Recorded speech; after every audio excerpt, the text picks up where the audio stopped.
Are you thinking to buy a property for your business? Should you do it in your own name or should you go through a limited company? Let's break it down for you. For most of us, buying a property in UK, whether personally or via a limited company, is a strategic decision. This is a decision that is driven by your financial goals, your tax positions, and long-term plans. Now let's start with buying a property in your own name. Let's look at a few of the positive aspects of buying a property in your personal name. First of all, it's very simple.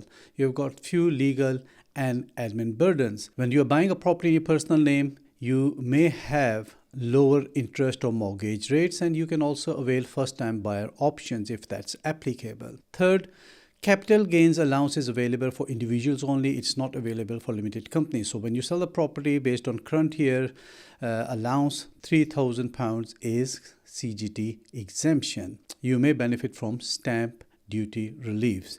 Then if you've got property income, you can add it to your rest of your income, and your personal allowances can be taken out before calculation of your total taxes. There's no double taxation. You're paying taxes on your CGT separately, on your income separately. Last but not least, you've got direct control. You own and manage the asset personally. We have looked at some of the positive aspects of having a property in your name. Now look at a few of the challenges that you may face. Remember, prior to introduction of Section 24, all your interest was your admissible expense. Now, after introduction of Section 24, you can only get a 20% tax credit relief on your mortgage interest. Check my other video where we've discussed Section 24 in detail and how it may impact individuals.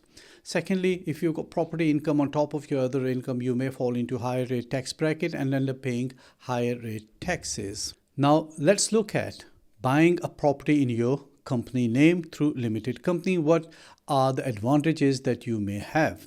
Number one, full mortgage interest deductible as your expense if you have bought a property through your limited company. Remember, we discussed if you're buying a property in personal name, mortgage interest is not a deductible expense. You get a 20% relief. But in case of companies, if you have bought the property in company and it's through a mortgage, then all your interest is a deductible expense that will save you taxes. Secondly, we've discussed that personally, you may end up paying higher rate of tax bracket, but for limited companies, corporation tax ranges between 19 to 25% standard, and it may be a bit lower than personal higher rate of tax.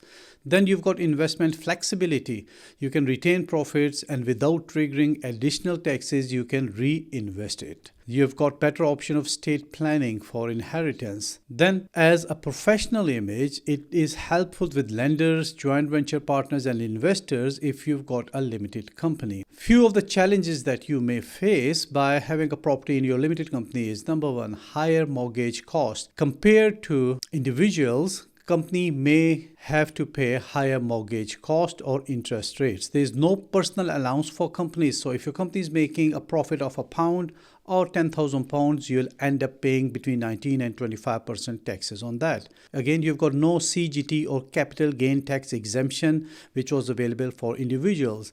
Double taxation. If you're buying a property in your company name, you'll end up paying taxes on the profits of the company, and when you retrieve dividends from your company, you'll have to pay tax on those dividends in your personal tax return. You'll have to pay taxes on those dividends in your personal tax return. And administrative burden, you have to file annual accounts of the company, you have to do confirmation statements, corporation tax, you have to be compliant with other laws. Also, stamp duty surcharge from October 2024. There's an extra 5% stamp duty on additional residential property.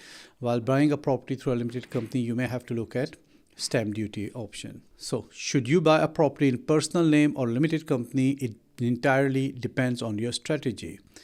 If you want simplicity and direct control, personal ownership might suit you. But if you're thinking long-term, tax efficiency or estate planning, a company could be a smarter option. For more advice or help, you can always contact us. We are your specialist property accountants. Our details are given on the screen. Thank you.